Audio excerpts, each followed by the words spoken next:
Luis?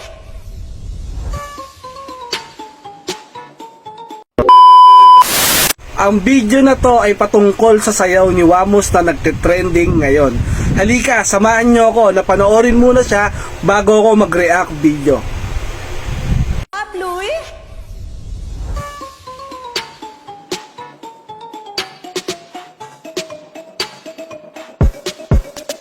Yung puwet nito net sumobrang round, sumobrang round, sumobrang round. Yung puwet nito net sumobrang round, lumindol yung stage. Yung puwet nito net sumobrang round, sumobrang round, sumobrang round. Yung puwet nito net sumobrang round, lumindol yung stage.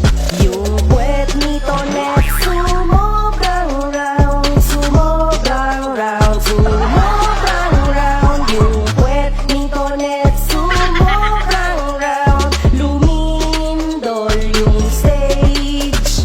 Yung puwet nito net sumobrang round, sumobrang round, sumobrang round. Yung puwet nito net sumobrang round, lumindol yung stage.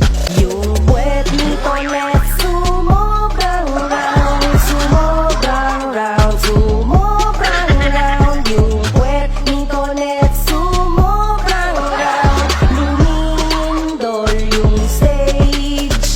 Yung puwet nito net sumobrang round, sumobrang round, sumobrang round. Yung puwet nito net sumobrang round, lumindol yung stage.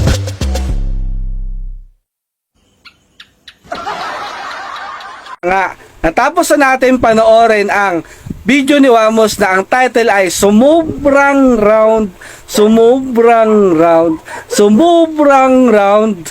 Itong kanta na to ay kinanta ni Makagago dun sa asawa ni Wamos, si Antoinette Gayle, na kamakailan lamang ay na-trending ang video na yon na ginawa niyang sayaw patungkol sa birthday ng kanyang anak. I-flex na rin natin ang video na yon at halo-halong komento ang mga narinig natin sa mga komento ng mga netizen. Naman ay nagkakainitan sa social media si Makagago at si Wamos. Dahil nga naman, si Wamos ay hindi inimbitahan si Makagago dahil itong dalawang to ay sobrang tagal nang magkaibigan.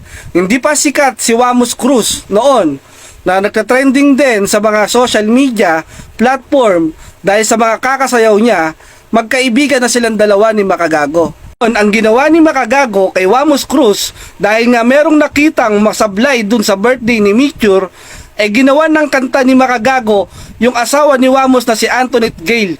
Ang kanta ay ang puwet ni Tonet ay sumobrang. Dalawa ngayon ay nagkakainitan sa social media na ang kinanta ni Makagago at sinayaw ni Wamos Cruz. Dahil neto lang, nung kailan lang nag-vlog si Wamos Cruz, sinabi niya dun sa vlog na yon na ang gusto mo ba na ikaw na lang ang magsuot ng damit ni Antoinette, o baka gusto mo susuot ko pero sasayawin ko yung kinanta mo. At sinayaw na nga ngayon ni Wamos Cruz yung kanta ni Makagago. Maraming kumakalat ngayon na itong dalawa lang ay nagpapahype sa Facebook. Dahil nga kamakailan lang ay pinalabas ni Wamos na nagchat si Makagago sa kanya na pampahype lang daw yun. Pero ngayon ay parang nakakapagpersonalan na yung dalawa. Dahil nga na pinersonal ni Makagago si Antoinette patungkol dun sa sayaw na ginawa niya nung birthday ng anak niya. Ngayon, ano ba ang makokomento mo sa dalawang ito? Madalas ba sila talagang mag-away ngayon o dahil nagpapahype lang sila para magkaroon ng viewers? Nang dahil sa